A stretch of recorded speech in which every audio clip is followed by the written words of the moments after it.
আল্লাহ তাআলা এই প্রোগ্রামটাকে আমাদের নাজাতের ওসিলা বানায়। বলছিলাম আমরা সব সময় প্রশংসা করব একজনের, তিনি কে? চাইবো একজনের কাছে, তিনি কে? নাকি খাজা বাবার কাছে যাবেন, মাজারে যাবেন, ল্যাংটা বাবা বাংসারাম করে আছে নাকি? এগুলা রাজধানী বাংসারাম না। আল্লাহ হেফাজত করো। এগুলোর সাথে ইসলামের কোন সম্পর্ক? বিষ্ণু বলেছেন ইজা ইসতাআনতা ফাসতাইন বিল্লাহ, ইজা সাআলতা ফাসআলিল্লাহ। যখন কিছু চাইতে মনে চায়, চাইবা কার কাছে? যখন সাহায্যের দরকার হয়, সাহায্য চাইবা কার কাছে? বিপদে পড়লে শেয়ার করবা কার কাছে? নাকি ফেসবুকে শেয়ার করবেন? ফেসবুকে শেয়ার করবেন না? আমরা বিপদে পড়লে সবার আগে ফেসবুকে শেয়ার। আসলে শেয়ার করা দরকার কার কাছে? কারণ তিনি অফুরন্ত ধনভাণ্ডারের মালিক, তার কোনো কমতি নাই, ঘাটতি নাই। হাদিসে কুদসিতে এসেছে, ইয়া ইবাদি লাউ আন্না আউওয়ালাকুম ওয়া আখিরাকুম ওয়া ইনসাকুম ওয়া জিন্নাকুম কামু আলা সাঈদিন ওয়াহিদ। পৃথিবীর সব মানুষগুলো যদি এক ময়দানে দাঁড়িয়ে আল্লাহর কাছে চাওয়া শুরু করে, আল্লাহ আমার এটা দাও, সেটা দাও, একের পর এক আল্লাহর কাছে চাইতে থাকে, আর আল্লাহ যদি সব বান্দাদের মনের সব আকুতি পূরণ করে দেয়, সবও দিয়ে দেয়, আল্লাহর ক্ষমতা, আল্লাহর প্রাচুর্যের, আল্লাহর ধনভাণ্ডারের 1 ইঞ্চিও কমবে না। এজন্য বিপদে পড়েছেন, চাইবেন কার কাছে? ছেলে হয় না, চাইবেন কার কাছে? খাজা বাবার কাছে যাওয়া যাবে না তো? কেউ ফিরে না খালি হাতে, খাজারে তোর দরবারে দে, বলে না এগুলা? এগুলো বলা যাবে? চাইতে হবে একজনের কাছে, তিনি কে? ইন্টেলেক্ট খাটান, আকল খাটান, কমন সেন্সকে খাটান। এই যে বলা হয় হাজার দরবার থেকে কেউ খালি হাতে ফিরে না, ভুয়া কথা। অনেকে দামি ঘড়ি পরে যায়, পরে ঘড়ি চুরি হয়, খালি হাতে ফিরে। পকেট ভর্তি টাকা নিয়ে যায়, টাকা চুরি হয়ে যায়, খালি পকেটে ফিরে। বাটার জুতা পরে যায়, অ্যাপেক্সের জুতা পরে যায়, টাকার জুতা কই আর উনি জানে না। তার মানে ফেরার সময় খালি পায়ে ফিরে। একটা দরবার থেকে কেউ কোনোদিন খালি হাতে ফিরে না। দরবারটা কার দরবার? এজন্য গাইতে হবে এভাবে, কেউ ফিরে না খালি হাতে, আল্লাহরে তোর দরবারে দে। পড়ে, কেউ ফিরে না খালি হাতে। কি এক দরবার! 24/7 রাত্রিবেলা পৃথিবীর দরবারগুলো বন্ধ হয়, সুপার শপ বন্ধ হয়, শপিং মল বন্ধ হয়, আর রাত যত গভীর হয় আল্লাহর দরবারের দরজারা তত খুলতে থাকে। এজন্য ছেলে হয় না, আল্লাহর কাছে যাবেন। মেয়ে হয় না, আল্লাহর কাছে যাবেন। ব্যবসায় লাভ হয় না, আল্লাহর কাছে যাবেন। গণক বাবার কাছে যে চাইলে কোনো লাভ নাই। গণক বাবা আপনার ভাগ্যের কিছুই করতে পারবে না, ঠিক কিনা? অনেকের চেম্বার থাকে না, যে গুনে গুনে বলে দেয়, বলে যে হাতের রেখা এটা এই আছে, তুমি বিয়ে করবে এত সালে, চাকরি পাবে এত সালে, তারপর আমেরিকা যাবে এত সালে, আছে না নাই? এগুলোর সাথে ইসলামের কোনো সম্পর্ক? এজন্য ছেলে নাই, মেয়ে নাই, পাসপোর্ট দিয়ে রেখেছেন, ভিসা লাগে নাই, পরীক্ষার্থী, গোল্ডেন এ প্লাসের আশা রাখো, চাইতে হবে একজনের কাছে। কোন গণক বাবা, কোন সাধু বাবা, কোন পীর বাবার কাছে গেলে কিছু পাওয়া যায় না। কারণ পীর সাহেব রাত্রেবেলা নিজেও কান্দে কার কাছে, ঠিক কিনা? এজন্য আমরা আল্লাহর কাছে চাই। আল্লাহ ভালোবাসাকে 100 টুকরা করে নিজের মধ্যে 99 টুকরা ভালোবাসা রেখে দেয়, আর পৃথিবীর সবার মধ্যে 1 টুকরা ভালোবাসা ভাগ করে দেয়। ওই 1 টুকরার ছিটে ফোটা লক্ষ লক্ষ নবীরা পেয়েছে, আগের উম্মতেরা পেয়েছে, এই জামানার লোকেরা পেয়েছে, আমি পেয়েছি, উনি পেয়েছে, উনি, আমরা সবাই মিলে 1 ভাগ। আর ওনার মধ্যে কয় ভাগ? তাহলে ভালোবাসা ওনার বেশি না কম? বাবা মা আমাদের যত বেশি ভালোবাসে, তার চেয়ে তিনি বেশি ভালোবাসেন। এজন্য ভুল হলে, অন্যায় হলে, অপরাধ হলে আমার আল্লাহর দরবার আছে না নাই? আশা হারানো যাবে না। লা তাইয়াসু মির রাহিল্লাহ, ইন্নাহু লা ইয়াইয়াসু মির রাহিল্লাহ ইল্লাল কওমুল কাফিরুন। কখনো আল্লাহর রহমত থেকে নিরাশ হয়ো না। Never give up. কখনোই রহমত থেকে নিরাশ হওয়া যাবে না। আপনি কত গুনাহ করেছেন, কত পাপ করেছেন, কত অন্যায় করেছেন, কয় ওয়াক্ত নামাজ আপনি ছেড়েছেন, কয়টা আমি খাইবা আপনি বলেছেন। আপনার পাপ আর গুনাহ যদি হয় খালের পানির সমান, আল্লাহর দয়া হচ্ছে সাগরের পানির সমান। আপনার পাপগুলো যদি হয় পাহাড়ের সমান, আমার আল্লাহর দয়া আকাশের সমান।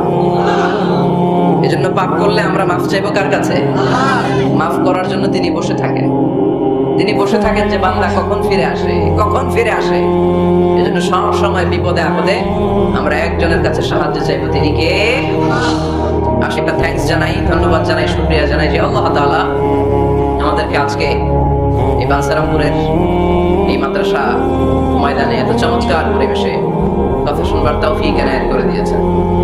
আমরা হৃদয় নিংড়ানো মনের সবটুকুন ভালোবাসাকে উজাড় করে দিয়ে সিংহ শার্দুলের মতো গর্জন করে আকাশ বাতাস প্রকম্পিত করে মন প্রাণ বুক মুখ একসাথে করে দেহের সবটুকুন শক্তি গলার মাঝ বরাবর এনে চিৎকার করে পড়বো কালিমাতু শুকর আলহামদুলিল্লাহ। পড়েন রব্বানা লাকাল হামদ হামদান কাসীরান তাইয়িবান মুবারাকান ফীহি ইয়া রাব্বি লাকাল হামদু কামা ইয়ানবাগি লিজালালি ওয়াজহিকা ওয়া আযীমি সুলতানিকা লাকাল হামদু বিল ঈমান লাকাল হামদু বিল ইসলাম লাকাল হামদু বিল কুরআন। প্রশংসা করলাম কার? আল্লাহর প্রশংসা করতে ভালো লাগে? সবার ভালো লাগে? তিনি সেই আদিকাল থেকে আছেন, অনন্তকাল পর্যন্ত থাকবেন, ওনার কোনো লয় নাই ক্ষয় নাই। আছে কি? আমরা উনি মরবেন? উনি প্রথম উনি শেষ, ঠিক কিনা? ওয়াল আউয়াল ওয়াল আখির ওয়াল যাহির ওয়াল বাতিন ওয়া হুয়া বিকুল্লি শাইইন আলীম। প্রথমে কে? কথা বলেন। শেষে কে? প্রথমে আল্লাহ আল্লাহ, শেষেও আল্লাহ আল্লাহ, আকাশে আল্লাহ আল্লাহ, জমিনেও আল্লাহ আল্লাহ। পড়েন প্রথমে আল্লাহ আল্লাহ, শেষেও আল্লাহ আল্লাহ, আকাশে আল্লাহ আল্লাহ, জমিনেও আল্লাহ আল্লাহ। নিখিল জাহান গাই গুণগান তার নামে গাই, আমরাও গাহি তাআলা হামদে বারি তাআলা, হামদে বারি তাআলা, হামদে বারি তাআলা। সুবহানাল্লাহ। প্রথমেও তিনি, শেষেও তিনি, প্রকাশ্যেও তিনি, গোপনেও তিনি, সব জায়গায় তিনি। আমি তো বলি সব জায়গায় তিনি, ঠিক কি না? কারণ আমরা যখন আজান দেই, আজানের শুরুতে কি বলি? আল্লাহু আকবার বলি না? তার মানে আজানে আল্লাহর নাম আছে না নাই? কথা বলেন। নামাজে আল্লাহর নাম আছে না নাই? আমরা যখন ধারালো একটা ছুরি দিয়ে ঈদুল আজহার দিনে পশু জবাই করি, কি বলি? আল্লাহর নাম। আবার জিকিরের মধ্যে আছে কার নাম? জোরে বলেন। তার মানে আজানে আল্লাহ আল্লাহ, ইকামাতে আল্লাহ আল্লাহ, কুরবানিতেও আল্লাহ আল্লাহ, জিকিরেও আল্লাহ আল্লাহ। পড়েন আজানে আল্লাহ আল্লাহ, ইকামাতে আল্লাহ আল্লাহ, কুরবানিতেও আল্লাহ আল্লাহ, জিকিরেও আল্লাহ আল্লাহ। নিখিল জাহান গাই গুণগান তার নামে গাই, আমরাও গাহি তাআলা হামদে বারি তাআলা, হামদে বারি তাআলা, হামদে বারি তাআলা। আল্লাহু আকবার। কি এক মধুর নাম! শুরুতেও তিনি, শেষেও তিনি, গোপনেও তিনি, প্রকাশ্যেও তিনি। পড়েন সুবহানাল্লাহ। এজন্য ইসলামের পক্ষে থাকলে লাভ না লস, আর ইসলামের বিপক্ষে গেলে সব শেষ, দুনিয়াও বরবাদ, আখিরাতও বরবাদ। এজন্য আমরা যেন সব সময় ইসলামের পক্ষে থাকতে পারি, আল্লাহ তৌফিক দান। আর জোরে পড়েন আমিন। আমরা যে বইটা থেকে আজকে কয়েক মিনিট কথা শুনবো, বইটার নাম কি? তাফসীর মাহফিলের একমাত্র সিলেবাস আল কোরআন, ঠিক কি না? এই কোরআনের বাইরে কথা বললে এখানে খাওয়া নাই, আছে মাই, আছে কি? এখানে যদি কেউ গীতা পাঠ করে মাইর দিবেন না? শ্রীমদ ভগবত গীতা, ত্রিপিটক, এগুলো পাঠ করলে মাইর আছে না নাই? কিন্তু এখানে কোরআন থেকে তেলাওয়াত হলে আমাদের তাকবীর চলে, চিল্লা এখন, ঠিক কি না? এজন্য আমরা এই বইটা থেকে কথা বলার চেষ্টা করি, এই বইটা দিয়ে মানুষকে আলোকিত করবার চেষ্টা করি, কারণ কোরআন এসেছে মানুষকে আলোকিত করতে। কোরআনের আরেক নাম হচ্ছে নূর। কোরআনের আরেক নাম কি? নূর মানে লাইট। এজন্য রব্বুল আলামিন বলেন, কিতাবুন আনজালনাহু ইলাইকা লিতুখরিজান নাসা মিনাল যুলুমাতি ইলান নূর। Muhammad, I've revealed this holy and sacred book unto you in order to lead the mankind out of darkness into the light. ও নবী, কেন এই কোরআন পাঠালাম জানো নাকি? শোনো, অন্ধকারাচ্ছন্ন মানুষগুলোরে আলোর পথে নিয়ে যাওয়ার জন্য, বামপন্থী গুলারে ডানপন্থী বানানোর জন্য, জাহান্নামী গুলারে জান্নাতে পাঠানোর জন্য। পড়েন ঠিক কিনা? কোরআন পড়লে কেউ বামপন্থী থাকতে পারে না, পারে? জাহান্নামী থাকতে পারে না, পারে? অন্ধকারে থাকতে পারে না, তাকে আলোর পথ দেখায় কে? কারণ কোরআন নিজেই তো আলো। হেরার গুহা থেকে বিশ্বনবী আলো নিয়ে এসেছেন, গোটা বিশ্বটাকে আলোকিত করে দিয়েছেন। Up to the day of judgement, কিয়ামত পর্যন্ত এই আলো ছড়াতেই থাকবে, ছড়াতেই থাকবে, ছড়াতেই থাকবে। কারণ মুখের ফুৎকারে আলো কখনো নিভে যাবে না। চিল্লা এখন ঠিক কিনা? অনেকে চায় কোরআনের আওয়াজকে মাটির নিচে পুঁতে ফেলতে, ইসলামকে মাটির নিচে পুঁতে ফেলতে, কিন্তু ওরা জানে না ইসলাম হচ্ছে বীজের মতো, চারা বীজের মতো। চারা বীজ মাটিতে পুঁতে দিলে কি হয়? আবার উপরের দিকে উঠে। সুবহানাল্লাহ পড়বেন না? এজন্য কাফিরদের হুঙ্কার, হুমকি, ধামকি, রক্তচক্ষু আর ষড়যন্ত্রের কবলে কোরআনের কিচ্ছু হবে না, বরং গোটা বিশ্বব্যাপী কোরআনের জয় জয়কার। হাজার হাজার হিন্দু, খ্রিস্টান, বৌদ্ধ কালিমা পড়ে মুসলমান হয়ে যায়। After the Twin Tower attack, the number of Muslim community already have been doubled, tripled, multiplied. Twin Tower attack এর আগে মুসলমান আমেরিকাতে যা ছিল এখন 2 গুণ, 3 গুণ, 4 গুণ, 5 গুণ হয়ে গিয়েছে। ইউরোপ আমেরিকাতে মসজিদের সংখ্যা যা ছিল এখন বেড়ে অনেক গুণ বেশি হয়ে গিয়েছে। দিন দিন লোকজন কালিমা পড়ে কনভার্টেড মুসলিম হতে শুরু করেছে। এটাই প্রমাণ করে এই কোরআনের বিজয়কে ঠেকাবার মতো শক্তি মহাবিশ্বে কারো নাই। চিৎকার করে বলেন ঠিক কিনা? এজন্য আল্লাহ বললেন, নবী, কিতাবুন আনসালনাহু ইলাইকা লিতুখরিজান নাস মিনাল যুলুমাতি ইলান নূর। এই কিতাবটাকে আমি দিয়েছি অন্ধকারাচ্ছন্ন মানুষগুলোকে এই কিতাবের আলোকে আপনি আলোকিত করে দিবেন।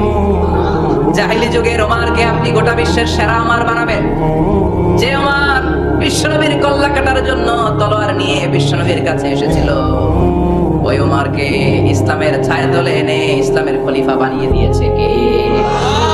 তাইলে ইসলামের আগের ওমর পরের ওমর পার্থক্য আছে না নাই?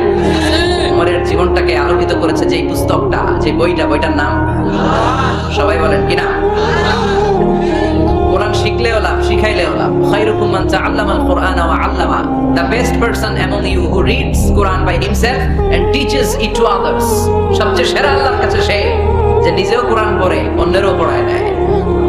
আপনি যদি কাউকে শুধু সূরাতুল ফাতিহাটা শিখিয়ে দেন, সে সারা জীবনের নামাজে যত সূরা ফাতিহা পড়বে তার সওয়াব তো তার থাকবেই, ওটার একটা পার্সেন্টেজ সওয়াব তার আমলনামায় আছে না নাই?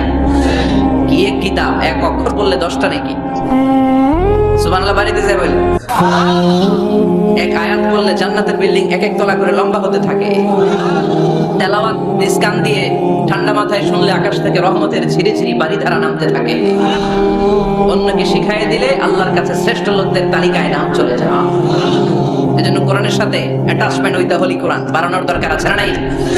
কোরআনের প্রতি আমাদের আরেকটা দায়িত্ব হচ্ছে টু মেমোরাইজ দ্য হোলি বুক কোরআন, কোরআনকে মুখস্থ করা। অনেকে মনে করে যারা হেফজখানায় পড়ছে এদেরই দায়িত্ব কোরআন মুখস্থ, এরাই করবে না। এটা আমাদের সবার দায়িত্ব, এটা গ্লোবাল দায়িত্ব, এটা পুরো উম্মার দায়িত্ব। আমরা যে যতটুকু পারি, যতগুলো সূরা পারি মুখস্থ করার চেষ্টা করি। রাজি আছেন?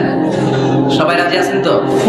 কোরআনের প্রতি আমাদের সবচেয়ে বড় দায়িত্ব হচ্ছে মাতৃভাষায় আমাদের এই কোরআনকে বুঝতে হবে, ঠিক কিনা? আল্লাহ কি বলছেন, কি আমাদেরকে জানাতে চাইলেন, সব আল্লাহ বলে দিয়েছেন এই কোরআনে। নতুন করে আল্লাহ আকাশ থেকে কিছু আর পাঠাবে? সব সমাধান এই বইয়ের ভিতরে দিয়ে দিয়েছে। আল্লাহ কি সমাধান দিলেন, কি রোড ম্যাপ দিলেন, কি কর্মসূচি ঘোষণা করলেন জানার দরকার আছে না নাই? এজন্য কোরআনের বঙ্গানুবাদ করবেন। বাংলা ভাষায় কোরআন পাওয়া যায়, মোবাইলে অ্যাপস পাওয়া যায়। সব জায়গায় আমরা বলি মোবাইলের অ্যাপসে বাংলা কোরআন রাখবেন, তাফসীর রাখবেন। ইসলামিক লাইব্রেরিগুলো থেকে কোরআনের বঙ্গানুবাদ নিয়ে আসবেন। রমাদানের 7 খতম, 8 খতমের কোনো দরকার নাই, একটা খতম দেন আর বাকি সময়টা মাতৃভাষায় পড়েন। আল্লাহ কি বলতে চাইল? আল্লাহ কসমোলজির কথা, জিওলজির কথা, বায়োলজির কথা, এমব্রায়োলজির কথা, বোটানির কথা, হিউম্যান অ্যানাটমির কথা, এমন কোনো বিষয় নাই যে বিষয়ের ব্যাপারে আল্লাহ কোরআনে কোনো কথা বলে নাই। পড়েন সুবহানাল্লাহ। এজন্য মাতৃভাষায় কোরআন বুঝতে হবে। প্রতিদিন একটা করে আয়াত হলেও আমরা কোরআনের বাংলা অনুবাদ করার চেষ্টা করবো। রাজি আছেন? বাদশাহপুরের ভাইরা সবাই রাজি? আত্তাকাসুর মানে সম্পদ নিয়ে, প্রাচুর্যতা নিয়ে, অর্থ নিয়ে বাড়াবাড়ি করা, গর্ব করা, অহংকার করা। সাহাবাদের মধ্যে 2টা গ্রুপ, কথা বলতে বলতে কথার পিছে কথা, কথার নাম লতা, ঠিক কিনা? কথা বলতে বলতে ঝগড়া লেগে গিয়ে 2 গ্রুপ। এক গ্রুপ বলে আমরা বেশি সম্মানিত, আরেক গ্রুপ বলে তোরা না আমরা। একদল বলে আমাদের ওটের সংখ্যা বেশি, তোমাদের এত ওট নাই। আরেক দল বলে আমাদের ছাগলের সংখ্যা বেশি, তোমাদের এত ছাগল নাই। আরেক দল বলে আমাদের দলে নেতা খেতারের সংখ্যা বেশি, তোদের দলে কোন নেতা নাই। এই কথা নিয়ে ঠেলাঠেলি আছে না নাই? তার মানে সাহাবারা দুনিয়ার ভোগের সামগ্রী, দুনিয়ার সম্পদ, ক্ষমতা নিয়ে পরস্পর ঝগড়া শুরু করে দিল। সাহাবীদের সাথে বিষয়টা মানায় না। সাহাবীদেরকে শিক্ষা দেওয়ার মাধ্যমে গোটা বিশ্বের জন্য আল্লাহ মেসেজ হিসেবে ওই মুহূর্তে সূরাটা নাযিল করে বললেন, আলহাকুমুত তাকাসুর হাত্তা যুরতুমুল মাকাবির। পড়েন আল্লাহু আকবার। আল্লাহ বললেন, আলহাকুমুত তাকাসুর, সম্পদের প্রাচুর্য তোমাদেরকে পাগল বানিয়ে দিয়েছে। হাত্তা যুরতুমুল মাকাবির, এই সম্পদের প্রাচুর্যতার কথা, মোহের কথা তোমরা বলতে পারবে না যতক্ষণ না তোমরা কবরে যাবা। কই যাবা? কথা বলেন। একদিন মাটির ভেতরে হবে ঘরে মন আমার, কেন বাঁধো দালান ঘরে মন আমার, কেন বাঁধো দালান ঘর।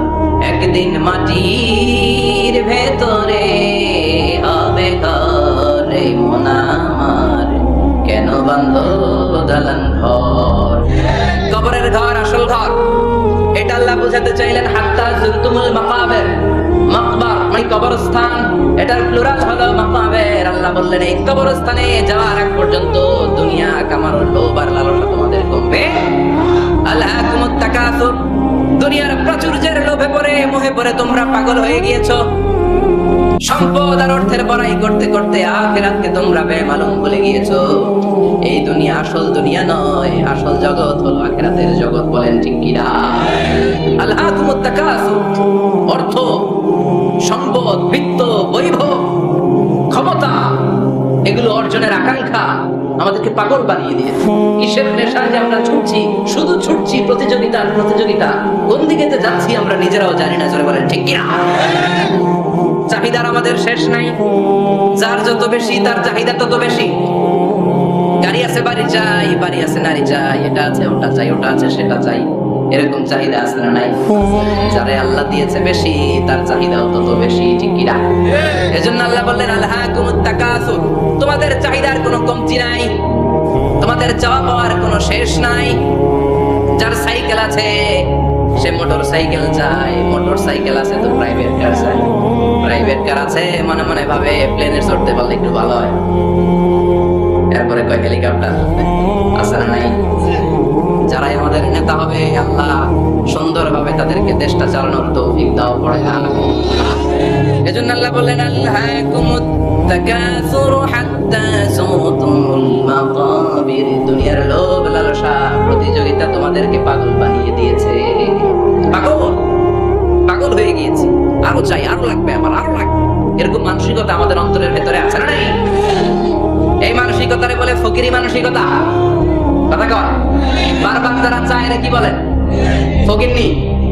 জুমার দিন জুমার নামাজের পরে 5 টাকা দিলেন, দেখবেন আপনারটা থাপা দিয়ে ধরে আরেকজনের কাছে যায়, ওনারটা নিয়ে আবার আরেকজনের কাছে যায়। যেদিকে এই টাকা দেয় ওইদিকেও নিয়ে আসে না নাই? কারণ নাম হলো ফকির। নাম কি? আমরা সবাই এরকম ফকির। ধনী হলো একজন, তিনি কে? ইয়া আইয়ুহান নাসু আনতুমুল ফুকারাউ ইলাল্লাহ ওয়াল্লাহু হুয়াল গনিয়ুল হামিদ। আল্লাহ বললেন, গোলাম তোরা সবাই ফকিরের বাচ্চা। আমরা কি বুঝে কয়? ফকিরের বাচ্চা কইতে প্রেস্টিজ লাগে। কিন্তু কোরআনে কিন্তু আল্লাহ কয়, আনতুমুল ফুকারা ইলাল্লাহ, তোমরা সবাই আল্লাহর দিকে ফকির। কারণ আমরা রাতে দিনে সব সময় বিপদে পড়লে চাই একজনের কাছে, তিনি কে? অসুস্থ হলে কাঁদি একজনের কাছে, তিনি কে? তুফান হইলে বন্যা হলে একজনের ডাকি, তিনি কে? তুফান হয় না, বন্যা হয় না, সিডার হয় না, কারা ডাকে? দেখবেন তুফান হইলে মুসলমানরা যেমনি ডাকে, হিন্দুরাও ডাকে, বৌদ্ধরাও ডাকে, নাস্তিকরাও নাস্তিকতা ভুলে যায়, তখন জিকির চলে একজনের, তিনি কে? আমি বরিশালে গিয়েছিলাম বাসে করে, ফিরে আসছি লঞ্চে। এই একবার সাগরের ভেতরে, নদীর ভেতরে তুফানে পড়েছি।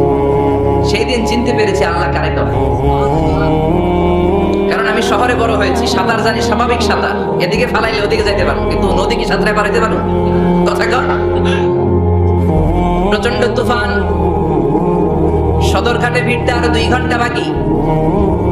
জাহাজ টলমল শুরু করেছে। এবার দেখলাম জাহাজের ভেতরে যত মহিলাগুলো আছে সব চিল্লায় আর ডাকে কারে? হিন্দুগুলাও ডাকে কারে? বৌদ্ধগুলাও ডাকে কারে? হঠাৎ করে তুফান থেমে যায়, আবার ধাক্কা মারে, আবার চিল্লা। আছে না মুখে এক আওয়াজ, বাঁচাও। আমি বললাম কে বাঁচাইবো? হুজুর আপনি দোয়া কালাম পারেন, আপনি বাঁচান। আমি কইলাম আমারে বাঁচাইবো কেডা? আল্লাহ ছাড়া বাঁচানোর কেউ নাই। এজন্য আল্লাহ বলেন আল্লাহকুমুত তাকাসুরু হাত্তা যুরতুমুল মাকাবির। তোমরা সম্পদের লোভে, দুনিয়ার লোভে পাগলের মতো হয়ে গিয়েছো। ফকিরদের যেই স্বভাব, সেরকম স্বভাব তোমাদের মধ্যে ঢুকেছে, ঠিক কি না? আরো চাই, আরো লাগবে, আরো দাও, সব খাবো, সব আমার। পেটটা এতটুকু, হ্যাঁ সব খাবে, পেট তো, কিন্তু বলে কি সব খাবো। আনলিমিটেড ডিমান্ড, শেষ নাই। প্রতিযোগিতার পর প্রতিযোগিতা। ওনার কত টাকা, আমার টাকা তার চেয়ে বেশি লাগবে। ওর বাড়ি কয়টা, আমার বাড়ি আর কয়েকটা বাড়ানো লাগবে। ওর বিল্ডিং যদি হয় 5 তলা, আমার লাগবে 6 তলা। কিন্তু উনি তাহাজ্জুদ পড়ে, আমারও তাহাজ্জুদ পড়া লাগবে। এই টেনশন আছে নাকি? কথা বলে। ওনার বাড়ি 5 তলা, আমারটা লাগবে 8 তলা। বিষ্ণু বলেছেন one of the minor sign before the day of judgment, people will start to compete to construct high rise buildings. কিয়ামতের আগে লোকজন বড় বড় বিল্ডিং বানানোর প্রতিযোগিতা শুরু করে দেবে। وأن ترى الحفاة العراة العالة رياء الشاء يتطاولون في البنيان. বিষ্ণু বললেন তোমরা দেখবে এমন কিছু লোক সমাজের গরিব ছিল, পায়ে দেওয়ার মতো জুতা ছিল না, গায়ে দেওয়ার মতো জামা ছিল না, পেটে দেওয়ার মতো খাবার ছিল না, পরে তারা বড় লোক হয়ে গিয়েছে। আর সমাজের এদিকে সেদিকে আনাচে কানাচে বিল্ডিং বানানোর প্রতিযোগিতা করতে শুরু করেছে। গত 2 বছর আগে আমি ব্রুনাই গিয়েছিলাম একটা প্রোগ্রামে। ব্রুনাইতে আছে পৃথিবীর সবচেয়ে বড় প্যালেস, রাজপ্রাসাদ, নাম ইস্তানা নুরুল ইমান। প্রায় 2000 কক্ষ আছে ওই রাজপ্রাসাদের ভেতর। এটার মালিক হচ্ছে ব্রুনাইয়ের বাদশাহ সুলতান হাসান আল বালখিয়া। গ্র্যান্ড হায়াত নামে একটা হোটেল আছে, ওটার মালিক। ওনার সংগ্রহে 500টা রোলস রয়েস গাড়ি আছে। কয়টা? এক একটা গাড়ির দাম কমসে কম 10 কোটি টাকা। আচ্ছা, একজন মানুষের পুরো ফ্যামিলি নিয়ে চলতে ফিরতে মোজমাস্তি করতে কয়টা গাড়ি লাগে? হ্যাঁ, একটা গাড়ি, 2টা গাড়ি, সর্বোচ্চ 3টা গাড়ি, ঠিক কি না? সে তার সংগ্রহে 500 রোলস রয়েস গাড়ি রেখেছে। আর Lamborghini, Ferrari, Porsche, Maybach, Bugatti, Range Rover, Volkswagen, BMW, Mini Cooper, Mercedes Benz, এই ব্র্যান্ডের গাড়ির কোনো অভাব না। আরো লাগবে তো, আরো লাগবে। কোথায়? রেঞ্জ রোভার বেরিয়েছে নতুন নিউ ব্র্যান্ডের, বিএমডব্লিউ 9 সিরিজ কোথায়? আরো গাড়ি লাগবে। এরকম মানসিকতা আজও আরবের ধনকুবেরদের মধ্যে আছে না? নেই? এজন্য আল্লাহ বললেন খবরদার, সম্পদ তোমাদেরকে পাগল বানিয়ে দিয়েছে। আল্লাহকুমুত তাকাসুর, এই সম্পদের মায়া কোনোদিন তোমাদের কমবে না। হাত্তা যুরতুমুল মাকাবির, যতদিন না তোমরা কবরের ভিতরে ঢুকবা। ইসলাম সম্পদ উপার্জন করতে বাধা দেয় না, তবে সেটা হতে হবে হালাল পন্থায়, ঠিক কিনা? কারণ হালালে বরকত দিয়েছে কে? হারামে কোনো বরকত আছে? আচ্ছা বলেন তো, গরু খাওয়া হালাল না হারাম? কুকুরের গোশত খাওয়া হারাম। বাংলাদেশে কি বেশি বেশি গরু জবাই হয় না কুকুর?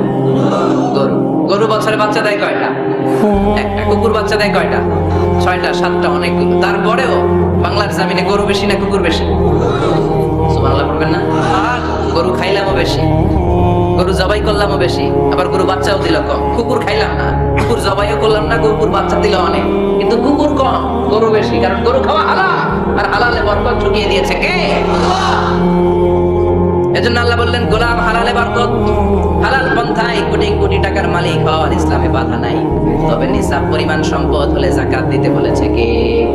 ওয়াফি আমওয়ালিহিম হাক্কুন লিস-সাইলি ওয়াল মাহরুম। তোমার সম্পদের মালিক শুধু তুমি নও, না খেয়ে থাকা সমাজের গরিবদের ওই সম্পদে ভাগ আছে না? নাই?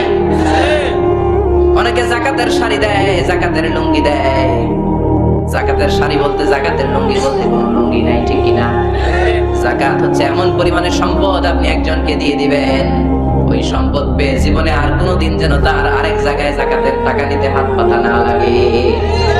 কিন্তু যাকাতের শাড়ি দেয়, আছে না? নাই?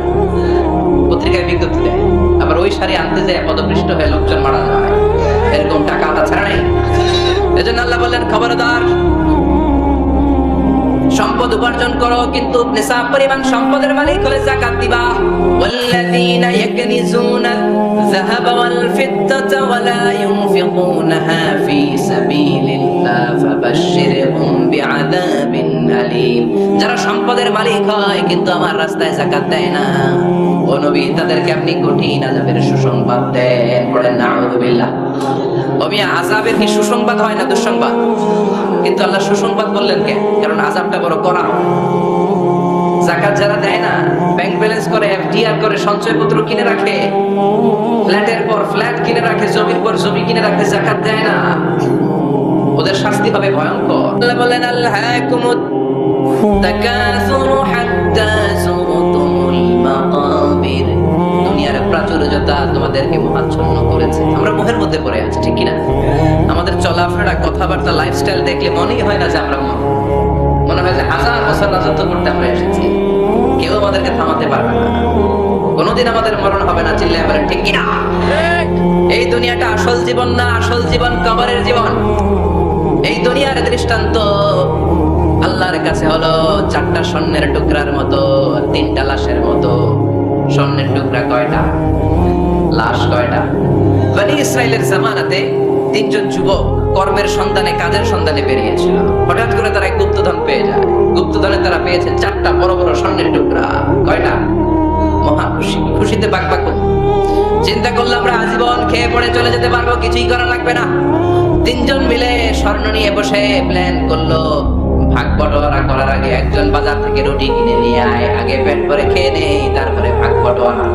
একজন রুটি আনতে গিয়েছে, ওই 2জন ভাবতে শুরু করলো যেটাতে রুটি আনতে পাঠাইছে ওটা যদি মেরে দিতে পারি তাহলে ভাগাভাগির আর কোনো কাম নাই। স্বর্ণ কয়টা? তুই নিবি 2টা, আমি নিব 2টা। আর যে রুটি কিনতে গিয়েছে সে মনে মনে ভেবেছে রুটির মধ্যে বিষ মাখিয়ে নিয়ে যায়। কি মাখিয়ে নিয়ে যায়? ওই 2টা বিষ খাইয়া ঠুস। সব যেই চিন্তা ওই কাজ। রুটির মধ্যে বিষ মাখিয়ে নিয়ে এসেছে। 2 বন্ধু ওইটারে ধরে আঘাত করতে করতে দুনিয়া থেকে বিদায় করে দিয়েছে।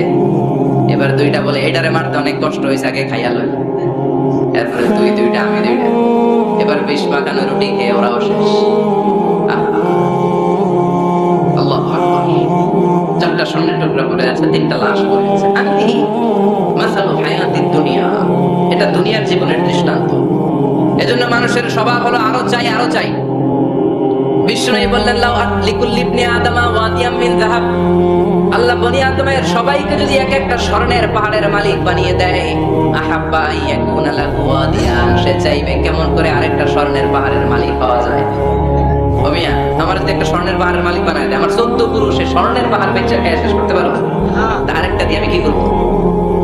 সবাইকে যদি এক একটা স্বর্ণের পাহাড়ের মালিক বানিয়ে দেওয়া হয়, তারপরে প্রত্যেকে চাইবে কেমন করে আরেকটা পাহাড়ের মালিক পাওয়া যায়।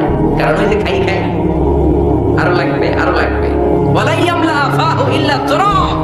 কবরের মাটি ওর মুখে ঢোকার আগ পর্যন্ত ওর এই খাই খাই স্বভাবের বন্ধ হবে না। চিৎকার করে বলেন ঠিক না? এজন্য আল্লাহ বললেন কবরে না ঢুকলে তোমাদের এই আকাঙ্ক্ষা থামবে না, লোভ লালসা বন্ধ হবে না। হাত্তা যুরতুমুল মাকাবির, কবরে তোমাদেরকে যেতেই হবে, মরতে তোমাদেরকে হবে। এই পৃথিবীতে কেউ থাকার জন্য আসে নাই, জোরে বলেন ঠিক কি না? মরতেই হবে, যেতেই হবে, চলে যেতেই হবে। এজন্য বিষ্ণু বলতেন আকসিরু যিকরা হাযিমিল লাযাত। জীবনের সব স্বাদ আল্লাহকে নিঃস্বাদ করে দেয়, পানসা করে দেয়। ওই মৃত্যুর কথা বেশি বেশি স্মরণ করবা। জীবনের স্বাদ আল্লাহ সব কিছুকে পানসা করে দেয়। কোন জিনিস? মরণ। চিল্লায় বলেন কোন জিনিস? আর জোরে বলেন কোন জিনিস?